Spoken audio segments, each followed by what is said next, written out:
다니엘 5장 1절부터 31절 본문을 중심으로 왕의 저울이라는 제목의 말씀 함께 나누도록 하겠습니다. 하나님의 저울에 달릴 때 부족함이 보이지 않는 모습이 무엇인가, 또 하나님의 마음에 합한 모습이 무엇인가, 오늘 다니엘 5장을 통해서 함께 나누도록 하겠습니다. 제가 제 자녀들과 함께 놀이공원에 갈 때가 있습니다. 재미있는 놀이기구를 발견하고 제가 보기에도 아이들이 타면 좋아할 것 같다, 그런 놀이기구를 타기 위해서 접근을 하면 제한 사항이 있습니다. 키가 예를 들면 130cm가 안 되면 타지 못하도록 하는 제한하는 내용들이 있더라고요. 아이도 좋아하고 저도 타면 아이가 즐거워할 것 같아서 이제 타려고 했는데, 또 탈 수 있을 것 같았는데 키를 재보니까 조금 한 2cm 정도 모자라가지고 타지 못했던 그런 경험들이 있습니다. 안전을 위해서 놀이기구를 즐기고 싶어도 제한하는 것처럼 하나님께서도 우리에게 좋은 것을, 우리에게 유익한 것을 주고자 하심에도 불구하고 우리가 그 자격 조건이 되지 못하기 때문에 그것을 누리지 못하는 경우가 있습니다. 오늘 다니엘 5장의 말씀이 그것을 말씀하고 있는데요. 하나님의 저울에 달릴 때 부족함이 보여서 오늘 본문에 바벨론 벨사살 왕은 하나님의 마음에 합하지 못한 모습으로 하나님께 버림을 받게 되는 것이죠. 그렇다면 오늘 다니엘 5장 말씀을 통해서 하나님의 저울에 달릴 때 부족함이 없는 모습은 어떠한가, 또 하나님의 마음에 합한 모습은 어떠한가 말씀을 좀 살펴보고자 합니다. 오늘 다니엘 5장의 내용은 바벨론의 마지막 왕이었던 벨사살에 대한 내용입니다. 하나님께서 역사적으로 이 바벨론의 초대 왕이었던 느부갓네살에게 엄청난 능력과 권위를 주셔서 그 많은 것들을 누리게 됩니다. 그런데 그가 교만해서 하나님을 높이지 않을 때 하나님께서 우리가 함께 읽은 것처럼 그 바벨론 느부갓네살 왕의 마음을 짐승의 마음과 같이 되게 하셔요. 그리고 들나귀와 함께 살고 소처럼 풀을 먹게 하십니다. 왕의 몸이 하늘 이슬에 젖고 하나님께서 사람 나라를 다스리며 하나님의 뜻대로 누구든지 왕위에 세우시는 줄을 알기에 이르기까지 하나님께서 이 바벨론 느부갓네살 왕에게 이런 일을 행하십니다. 그런데 오늘 본문에 나오는 이 벨사살 왕, 이 바벨론 느부갓네살 왕의 손자라고 하는데, 그 왕은 이런 사실을 알고도 하나님을 높이지 않고 마음이 교만해서 하나님의 심판을 받게 되는데요. 바벨론 느부갓네살 왕이 다니엘 5장에 보면 4가지 정도의 잘못을 합니다. 첫 번째, 그는 역사로부터 어떤 교훈도 얻지 못했습니다. 이건 참 두려운 말씀인데요. 왜냐하면 이 바벨론 벨사살 왕뿐만 아니라 우리들도 과거 역사를 알고 있고, 또 하나님의 뜻대로 행하지 않았을 때 그 결과들을 우리가 들어서 알고 있는데, 우리 또한 역사로부터 어떤 교훈을 얻지 못한다면 이 벨사살과 같은 어리석은 또 비참한 최후를 맞이할 수 있기 때문입니다. 첫 번째로 바벨론 벨사살 왕은 역사로부터 어떤 교훈을 얻지 못했습니다. 하나님께서 주권적으로 느부갓네살 왕을 세우셔서 모든 것을 누리게 하셨는데, 이 벨사살 왕의 입장에서 그의 할아버지 느부갓네살 왕이 교만하게 행하자 하나님께서 낮추시는 것을 분명히 보았거든요. 사람의 마음이 아니라 짐승의 마음을 얻고 소처럼 풀을 뜯고 들짐승처럼 살고 하늘 이슬을 맞으면서 이렇게 살아야 했고, 나중에 하나님께서 생사화복을 주관하시는 주이시구나, 이거를 인정하고 나서야 느부갓네살이 회복되는 것을 이 벨사살 왕이 다 보았습니다. 그런데 그 역사로부터 그는 벨사살 왕은 어떤 교훈도 얻지 못했다는 거죠. 계속 교만하게 행하였다는 것이죠. 두 번째로 바벨론 왕 벨사살은 연장선이지만 교만하게 행합니다. 마음을 낮추지 않고 자신을 높이는 이런 교만한 죄가 있었고, 세 번째로 이 바벨론 왕 벨사살은 신성 모독의 죄를 범합니다. 하나님께서 이 느부갓네살에게 능력을 주셔서 유다 민족이 잘못할 때 그 유다를 멸망시키고 유다 왕국에 있던 그 성전 기구들을 가져오게 하시거든요. 그런데 그 성전 기구들을 가지고 이 벨사살 왕이 술을 마신 거예요. 그 신성 모독의 죄를 세 번째로 바벨론 왕 벨사살이 범한 것입니다. 성전 기구는 하나님께 제사를 드리기 위해서 구별된 것인데 하나님께 드리지 않고 그것을 가지고 술을 마시는 데 사용하는 그 신성 모독의 죄를 벨사살 왕이 범한 것이죠. 네 번째로 이 벨사살 왕은 우상 숭배의 죄를 범합니다. 이제 금, 은, 구리, 쇠, 나무, 돌로 만든 신상들을 찬양하고 하나님을 높이지 않는 이러한 우상 숭배의 죄를 범하죠.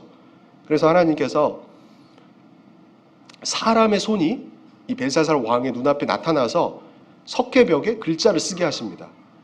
얼마나 왕이 놀랬겠습니까? 사람의 손만 나타나서 벽 위에다 글자를 쓰는 거예요. 메네 메네 데겔 우바르신, 이런 글자를 하나님께서 보여주십니다. 이게 무슨 뜻이냐? 다니엘이 해석을 해본건데, 첫 번째로 메네는 하나님이 왕의 나라의 시대를 세워서 끝나게 하셨다라는 의미라고 전해줍니다. 하나님께서 이제 벨사살 왕의 시대를 끝나게 하셨다는, 하나님께서 그렇게 하셨다는 것이죠. 두 번째로 데겔은 벨사살 왕을 저울에 달아보니 하나님 보시기에 부족함이 보였다라는 의미입니다. 마지막으로 우바르시는 바벨론의 나라가 나뉘어서 메대와 페르시아로 나뉘게 된다, 이런 의미이죠. 벨사살 왕은 이처럼 역사로부터 어떤 교훈도 배우지 못하고 교만하고 또 신성 모독하며 우상 숭배의 죄를 범함으로 인해서 하나님의 저울에 달릴 때 부족함이 보여서 멸망하게 된 그 왕이라고 할 수 있습니다. 그렇다면 이 시간 하나님 보실 때 저와 여러분의 모습은 어떠한가? 오늘 이거를 우리가 계속 살펴보기를 원합니다. 하나님의 저울에 달린다면 하나님 보시기에 부족함이 없는 모습인가? 우리 자신을 이 시간 정직하게 살펴볼 수 있길 바랍니다. 그럼 하나님의 저울에 달렸을 때 부족함이 없는 모습이 무엇인가? 하나님의 마음에 오히려 합한 모습이 무엇인가? 첫 번째로 회개하는 것이죠. 감사하며 회개하는, 이것이 하나님의 저울에 달릴 때 부족함이 없는 모습일 것입니다. 호세아서 2장 6절과 7절에 보면 이런 말씀이 있습니다. 호세아서 2장 6절과 7절에 보면, 그러므로 내가 가시로 그 길을 막으며 담을 쌓아 그로 그 길을 찾지 못하게 하리니 그가 그 사랑하는 자를 따라갈지라도 미치지 못하며 그들을 찾을지라도 만나지 못할 것이라. 그제야 그가 이르기를 내가 본 남편에게로 돌아가리니 그때에 내 형편이 지금보다 나았음이라 하리라. 하나님께서 우리로 하여금 길을 잃게 하시고 때로 길을 막으실 때가 있습니다. 왜 하나님께서 그렇게 행하시는가? 호세아 2장 6절 7절에 보면 하나님께서 가시로 길을 막고 담을 쌓아서 길을 찾지 못하게 하시는 이유는 그들의 하나님과 함께 있을 때의 모습이 저들이 사랑하는 일을 따라갈 때보다 훨씬 낫다는 것을 깨우쳐 주시기 위함입니다. 왜 내 삶에 이런 어려움이 있고 내가 원하는 대로 잘 되지 않고 길이 막힐까? 우리가 모든 원인은 그렇지 않지만 하나님께서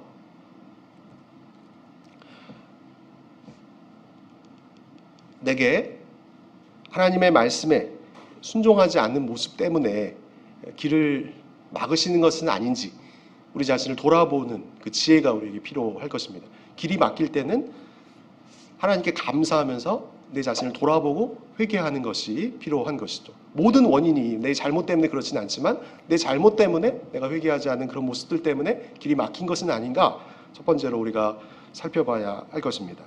호세아서 6장 1절 2절에도 지난 주일을 살펴봤던 것처럼 우리가 하나님께로 돌아가면 하나님께서 우리를 낫게 하시고 우리를 싸매어 주시며 우리를 살리시고 일으키실 것이다, 이렇게 말씀하지 않습니까? 우리가 잘못했다 할지라도 우리의 죄를 뉘우치고 하나님의 얼굴을 구하며 또 하나님께로 돌아간다면, 이렇게 회개한다면 하나님께서 우리를 살리시고 일으키시며 싸매어 주시고 낫게 하실 것입니다. 하나님께서 가장 기뻐하시는 모습 중에 하나는 우리가 하나님의 말씀에 늘 순종하는 것이지만 그러지 못할 때 즉각 돌이키는 것이죠. 예수님께서 말씀하신 그 탕자의 비유를 여러분 잘 아시지 않습니까?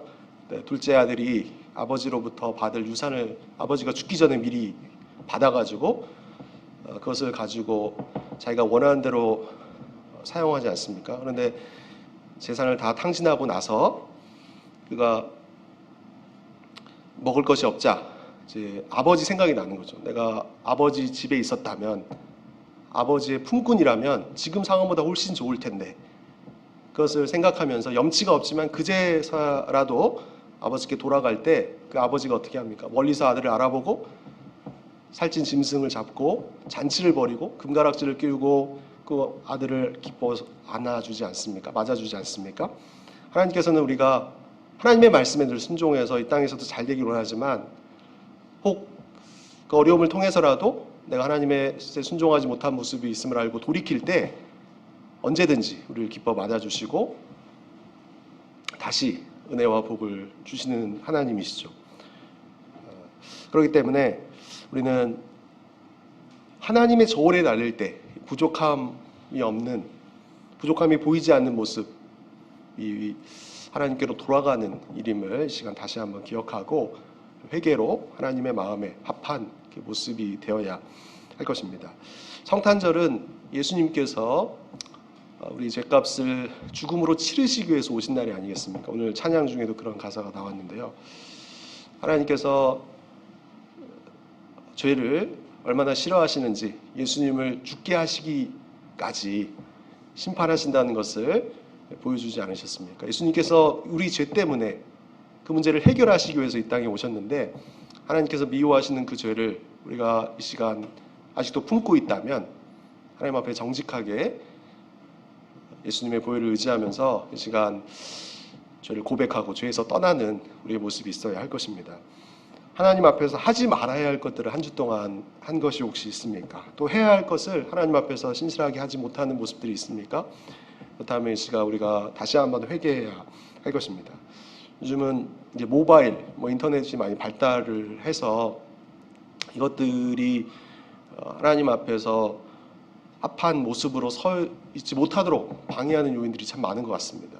핸드폰을 사용하는 시간이 많아서 하나님 앞에 마땅히 드려야 할 시간과 마음을 들이지 못한다면, 또 하지 말아야 할 그런 모습들을 우리가 행했다면 다시 한번 결단하고 연말 연시에 하나님의 저울에 달릴 때 부족함이 없는 모습을 회복하는 하나님의 마음에 합한 우리의 모습이 될 수 있기를 주님의 이름으로 축원드립니다. 이렇게 길이 막힐 때, 어려움이 있을 때 내 잘못 때문에 이런 일은 일어난 것은 아닌지를 살펴보면서, 또 그렇지 않다면 감사할 것이지만 그렇다면 또 회개함으로 우리가 하나님의 편에 설 수 있어야 할 것입니다. 두 번째로, 하나님의 저울에 달릴 때 부족함이 보이지 않는 모습, 또 하나님의 마음에 합한 모습은 기도입니다. 기도. 인내하면서 기도하는 것. 이것이 하나님의 저울에 달릴 때 부족함이 보이지 않는 모습이죠. 호세아 5장 15절에 보면 이렇게 말씀하고 있습니다. 그들이 그 죄를 뉘우치고 내 얼굴을 구하기까지 내가 내 곳으로 돌아가리라. 그들이 고난을 받을 때 나를 간절히 구하리라. 하나님께서 고난을 통해서 하나님을 간절히 구하기를 기다리시고 또 하나님 앞에 온전히 돌아오기를 원하신다는 것이죠. 하나님께서 기뻐하시는 모습은 무엇인가? 그러니까 심령이 가난함으로 늘 하나님을 의지하는 것, 이것이 하나님의 마음에 합한 모습인데 우리의 기도 생활이 어떠한가 다시 한번 연말에 돌아볼 수 있기를 바랍니다. 또 미가서 7장 7절과 8절, 제가 우리 모든 성도님들께 다 드렸던 말씀이죠. 미가서 7장 7절과 8절. 여러분 카톡 있으신 분들 한번 보셔도 좋겠습니다. 미가서 7장 7절과 8절. 카톡 있으신 분들 어저께 제가 보냈던 문자 메시지인데요. 제가 한번 읽어보겠습니다. 혹시 가지신 분들은 성경 찾으셔도 좋고요. 다시 한번 보겠습니다. 미가서 7장 7절과 8절입니다. 오직 나는 여호와를 우러러보며 나를 구원하신 하나님을 바라보나니 나의 하나님이 나에게 귀를 기울이시리로다. 나의 대적이여 나로 말미암아 기뻐하지 말지어다. 나는 엎드러질지라도 일어날 것이요 어두운 데 앉을지라도 여호와께서 나의 빛이 되실 것이미로다. 미가 선지자가 이렇게 담대한 이유가 무엇입니까? 내가 엎드러질지라도 일어날 것이고 어두운 데 앉을지라도 여호와께서 나의 빛이 되실 것이라고 담대하게 선포한 이유가 무엇이죠? 바로 그의 마음이 하나님께 가 있기 때문에 그렇습니다. 마음이 하나님께 가 있는 것이 확정되었죠. 하나님을 우러러보며 나를 구원하신 하나님을 내가 이후도 바라볼 것이다. 다윗도 그렇지 않습니까? 자신의 앞에서 자신을 요동치 않기 위해 붙들고 계시는 그 하나님을 항상 바라보며 살겠다. 시편 23편에 그가 그렇게 고백하죠. 그렇게 하나님을 바라볼 때 하나님께서 우리의 기도에 귀를 기울이시고 우리가 하나님의 마음에 합한 자로서 살아가며 이 땅에서도 강건하고 형통함으로 하나님께 영광을 돌릴 수 있을 것입니다. 이렇게 하나님을 의지할 때 하나님께서 기뻐하심을 알지만 우리가 왜 계속 하나님을 의지하지 못할까? 저는 몇 가지 이유들을 좀 생각해 봤어요. 우리가 왜 계속 기도를 하지 못할까? 열심을 내지 못할까? 첫 번째는 한 6가지 정도 생각해 봤는데 첫 번째는 이 절박함이 없기 때문이죠. 절박함. 그래서 하나님께서 우리에게 내 힘으로 해결할 수 없을 것 같은 그런 가시와 장애물들을 허용하시는 것 같습니다. 우리가 심령이 가난한 자가 되어서 늘 하나님을 의지함으로 주 안에서 형통하며 하나님의 뜻을 이루도록 하기 위해서 그 어려움들을 우리를 통해서 우리에게 허락하시는 것이죠. 절박함이 있어야 우리가 하나님을 간절히 의지하지 않겠습니까? 유다의 아사 왕이 이 절박함의 모델을 우리에게 보여주죠. 에디오피아 군대가 쳐들어왔는데 또 왕으로서 체면이 있기 때문에 전쟁은 하러 나왔지만 아무리 봐도 병력을 봐도 그리고 군사들을 봐도 이길 재간이 없으니까 야사왕이 에디오피아 군대가 쳐들어올 때 어떻게 합니까? 전열을 갖춘 다음에 주님밖에 의지할 분이 없습니다. 주님만 의지합니다. 이렇게 간절히 의지할 때 하나님께서 놀라운 승리를 허락하시죠. 우연이 아니라 하나님을 의지할 때 살아계신 하나님께서 도우신 거 아니겠습니까? 히스기야 왕도 이 절박함의 모델이라고 할 수 있습니다. 히스기야 왕이 통치하던 시대에 북이스라엘이 멸망을 하게 됩니다. 북이스라엘이 멸망을 했고 아수르가 북이스라엘을 멸망시킨 다음에 유다를 쳐들어올 때 히스기야가 했던 것은 얼굴을 벽으로 향하고 하나님께 간절히 기도했던 거죠. 그래서 하나님께서 이사야 선지자를 통해서 또 승리하게 하십니다. 그리고 그의 육신이 병들어서 죽을 때에도 그가 하나님만 바라보면서 간절히 기도합니다.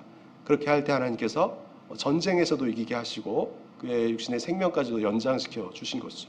그다음에 여러분에게는 이러한 간절함, 심령의 가난함, 절박함이 있습니까?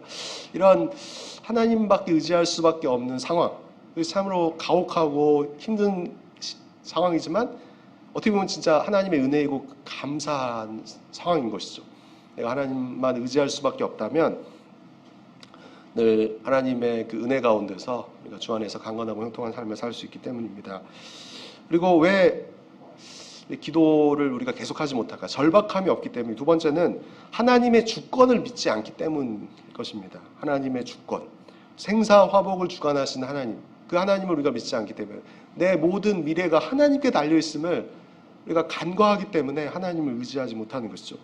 호세아 2장 6절과 7절에 보면 하나님께서 가시로 길을 막고 하나님께서 담을 쌓아서 내가 추구하는 그 길을 찾지 못하게 하실 것이다 이렇게 말씀합니다. 모든 주권이 하나님께 있음을 말씀하고 있죠.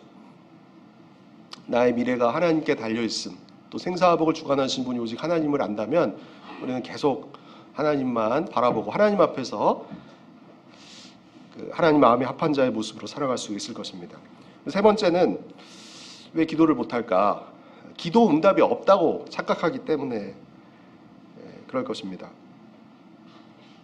호세아 6장 1절과 2절에 우리가 함께 살펴보지 않았습니까? 하나님께로 돌아가면 하나님을 찾고 하나님을 의지하고 기도할 때 하나님께서 살려주시고 싸매주시고 고쳐주실 것이다. 기도의 응답은 100% 있다는 것 여러분 잘 아시죠? 하나님께서 내가 기도한 내용 그대로 응답하시는 것 yes 아니면 아니다라고 응답하시는 경우 no 아니면 세 번째로 기다려라 wait 나중에 응답해 주시거나 마지막으로 another 다른 것으로 응답해 주시는 그래서 기도 응답이 없다고 우리가 착각하기 때문에 기도를 못하는 것이죠. 그러나 하나님은 우리가 기도할 때 반드시 응답하십니다. 내가 구한 그대로 주시거나 다른 것을 주시거나 아니라고 말씀하시거나 기다렸다가 더 좋은 것을 주시거나 그렇기 때문에 우리는 하나님 기도 응답하시는 하나님께 계속 기도해야 할 것이죠. 그리고 왜 기도하지 못하는가? 습관이 안 됐기 때문에 그럴 수도 있습니다. 호세아 5장 4절을 보면 이스라엘 백성들의 행위가 자기 하나님에게로 돌아가지 못하게 하나니 이렇게 말씀합니다. 과거에 자신의 뜻대로 살아왔던 그 악한 습관들 때문에 하나님께로 돌아가지 못한다는 것이죠. 그래서 우리는 다른 어떤 것보다 이 경건의 습관, 이 기도의 습관을 갖추어야 할 것입니다. 하나의 습관을 기르기 위해서는 최소한 3주 이상의 그 반복적인 패턴이 필요하다고 하더라고요. 그리고 그 이상의 시간이 될 때 이제 그것이 체질화돼서 계속 할 수 있다 이렇게 학자들이 말하기도 하는데 습관이 안 돼 있기 때문에 우리가 기도를 못할 수도 있습니다. 그래서 때로는 마음이 내키지 않을지라도 우리는 습관을 따라서 계속 기도의 자리로 나아가야 할 것이고 그렇게 할 때 하나님께서 새 힘을 주시고 우리에게 은혜와 능력을 주셔서 하나님의 뜻을 이루고 우리의 삶을 부욕해 하실 것입니다. 예수님께서 기도의 습관을 따라서 기도하셨죠. 그리고 베드로도 기도의 습관이 있었죠. 정한 기도 시간이 있어서 기도했고 또 다니엘도 하루에 3번씩 습관을 따라서 그가 목회자가 아니었고 교육자가 아니었지만 나라 일을 하면서도 그 기도의 습관을 따라서 기도할 때 그는 계속해서 형통한 삶으로 또 하나님께서 보여주시는 미래를 알리는 그 통로로서 쓰임받을 수가 있지 않았습니까? 이 절박함이 없기 때문에 또 하나님의 주권을 안 믿기 때문에 기도 응답이 없다고 착각하기 때문에 습관이 안 돼 있기 때문에 기도를 우리가 못할 수 있어요. 그 무엇보다 기도의 맛을 모르기 때문에 여호와의 선하심을 맛보아 알지 못하기 때문에 우리가 기도의 자리로 나아가지 못할 수도 있습니다. 찬송가 가사 중에 내 기도하는 그 시간 그때가 가장 즐겁다 이런 찬양도 있지 않습니까? 시편 34편 8절에도 보면 여호와의 선하심을 맛보아 알지어다 여호와를 찾으라 하나님을 찾는 자는 좋은 것에 부족함이 없다 이렇게 말씀하고 있죠. 그리고 마지막으로 이 기도가 영적인 싸움이라는 것을 간과하기 때문에 우리가 기도를 계속하지 못할 수도 있습니다. 모세가 기도함으로 르비딤에서 아말렉과의 싸움에서 승리하지 않았습니까? 아론과 훌의 도움으로 계속 손을 들고 기도할 때 영적 싸움에서 승리하고 또 실제 전쟁에서도 이길 수 있었죠. 사무엘도 내가 기도 쉬는 죄를 범하지 않겠다. 기도가 자신의 삶 속에 가장 큰 무기라는 걸 알았기 때문에 기도 쉬는 죄를 범치 않겠다라고 했죠. 또 다윗도 고난 가운데 얼마나 많이 기도하고 하나님과 함께 했습니까? 또 예수님, 베드로, 다니엘도 마찬가지죠. 그래서 우리가 하나님의 저울에 달릴 때 부족함이 보이지 않는 모습으로 서기 위해서는, 또 하나님의 마음이 합한 자가 되기 위해서는 끊임없는 또 회개의 모습이 있어야 될 뿐만 아니라 계속 기도의 자리에 있어야 할 것입니다. 주 하나님만 의지하면서, 또 기도 응답이 있기 때문에 인내하면서, 또 습관을 따라서 여호와의 선하심을 맛보면서 영적 싸움을 계속하면서 우리가 기도할 때 또 하나님의 마음에 합한 자로서 하나님의 도우심을 더욱 찬양하고 칭찬받는 상급받는 우리의 믿음이 될 것입니다. 그리고 이제 하나님의 저울에 달릴 때 부족함이 보이지 않는 모습은 이처럼 회개하고 기도하는 모습뿐만 아니라 이게 궁극적으로 하나님의 뜻에 순종하는 모습이죠. 호세아 6장 1절과 2절 말씀에 보면 하나님께로 돌아가자라는 것은 무엇입니까? 또 회개일 뿐만 아니라 그 이후에도 계속 하나님의 뜻에 순종한다는 그 의미가 내포되어 있는 거 아니겠습니까? 하나님의 뜻을 분별하고 순종하는 모습이 하나님의 저울에 달릴 때 부족함이 보이지 않는 모습인 것이죠. 여러분, 모세의 어머니 요게벳을 여러분 알지 않습니까? 요게벳의 노래라는 것도 지난 주일 예배 때 제 아내가 함께 또 공유했던 적이 있었는데, 그 헤롯이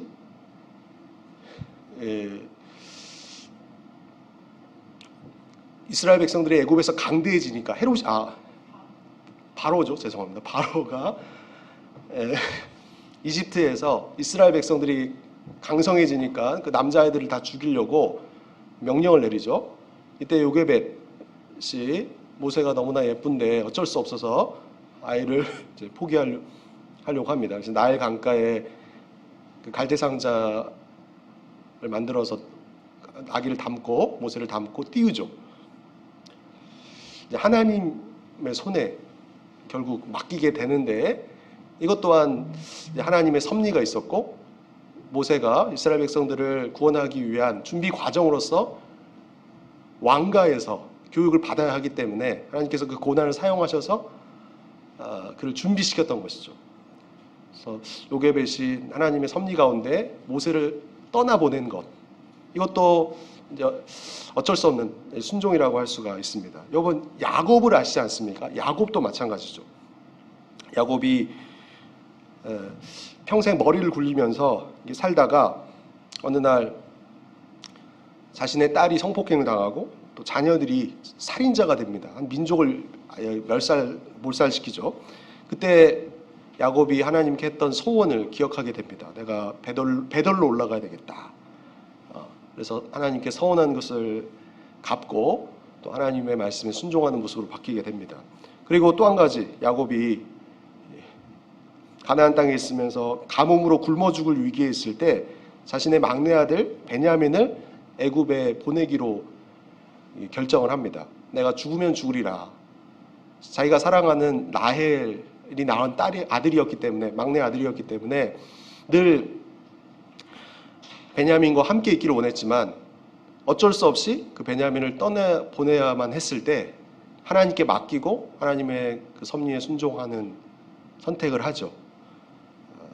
그렇게 할 때 또 그 민족이 다 이제 구원을 받고 예수 그리스도의 이제 예수 그리스도의 육적인 조상이 되는 것을 보게 됩니다. 그래서 하나님의 뜻을 분별하고 순종하는 모습이 하나님의 저울에 달릴 때 부족함이 보이지 않는 모습인데, 혹시 하나님의 말씀에 순종하지 않는 그런 모습들은 없는지 이 시간 우리 자신을 좀 살펴볼 수 있기를 바랍니다. 그럼 어떻게 하나님의 뜻을 분별할 수 있을까요? 우리가 욕심을 버리고 기도할 때, 또 온전한 회개가 있을 때, 또 하나님의 말씀에 순종하는 자세가 있을 때 하나님께서 우리에게 반드시 말씀하시고 우리의 삶을 인도하실 것입니다. 나는 이렇게 가기를 원하지만 하나님께서 분명 이것을 말씀하신다면 우리는 하나님의 선하심을 믿고 하나님의 말씀에 온전히 순종하는 그런 자세로 나아갈 수 있어야 할 것입니다. 저도 제 삶을 좀 돌아봤어요. 개척교회나 제가 어떤 목사로 지내는 거나 또 교회 이전이나 영어 도서관 사역도 하고 있고 자녀들 영어도 좀 가르쳐 보려고 이렇게 애를 쓰고 있는데, 그러한 내가 내려놓을 수 없는 그 모든 부분까지 하나님께서 무엇을 원하시는가, 그것을 깨닫고 그 뜻에 다시 이제 순종하기를 원하는 마음이 좀 있습니다. 여러분도 하나님의 말씀 분명히 이것이 이제 아는데 순종하지 못한 모습이 있다면 하나님의 말씀에 온전히 순종함으로 하나님이 더욱 함께 하셔서 더욱 형통한 여러분 삶이 되시기를 주님의 이름으로 축원드립니다. 하나님의 저울에 달릴 때 부족함이 보이지 않는 모습, 또 하나님의 마음에 합한 그 모습이 무엇인가를 세 가지로 말씀을 드렸죠. 우리가 이미 잘 아는 주제이지만 다시 한번 연말 연시에 또 회개하고 또 계속 기도하고 하나님의 말씀에 순종하며 또 하나님께 주신 이 사명을 감당하며 책임을 다함으로 인해서 하나님이 더욱 함께 하시는, 또 형통하며 하나님 앞에 큰 상급 받는, 많은 사람들을 부욕해 하고 많은 열매를 맺는 여러분 되시기를 주님의 이름으로 축원드립니다.